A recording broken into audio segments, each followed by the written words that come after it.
طريقة حفظ جميع الرسائل المحذوفة سواء في الواتساب ولا الماسنجر ولا أي تطبيق تاع مواقع التواصل الاجتماعي الآخر اللي فيه الرسائل، يعني بأنه إذا قام شخص بإرسال لك رسالة ثم قام بحذفها ستجدها في هذه الأداة. سأقوم الآن بشرح لكم الأداة، لكن قبل هذا يجب عليكم متابعة الحساب ليصلكم كل جديد، وأيضا ترك لنا تعليق فيه رأيكم بعد تجربة الأداة. والآن سأشرح لكم الأداة.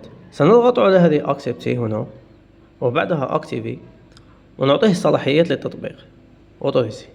سنقوم بالضغط هنا، ستظهر لنا هذه الرسالة بأن التطبيق سيحفظ الرسائل، وبعدها نقوم بالتمرير ونختار أي التطبيقات التي نريد حفظ رسائلها ونقوم بإعطائه الصلاحيات، وبعدها نضغط هنا ونعطيه Autorisation ونقوم بالتمرير هكذا هكذا هكذا لنجد هذه الواجهة. بعد أن يقوم أي شخص بإرسال لك رسالة ثم يقوم بحذفها ستجدها هنا في هذه الخانة. والآن سنقوم بتحميل الأداة من أي متصفح على هاتفك، تقوم بكتابة ميكتولتك وتدخل إلى الموقع الأول، وبعدها تذهب إلى خانة البحث هذه وتقوم بكتابة الرسائل المحذوفة بالعربية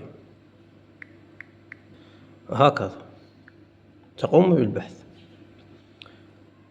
تقوم بالنزول لتجد الأداة هنا، وتقوم بالنزول إلى الأسفل إلى غاية ما تجد تحميل الأداة من المتجر الرسمي كما ستظهر لك باللون الأزرق. وهكذا تمت العملية بنجاح، وأترك لنا تعليق فيه رأيك. السلام عليكم ورحمة الله تعالى وبركاته.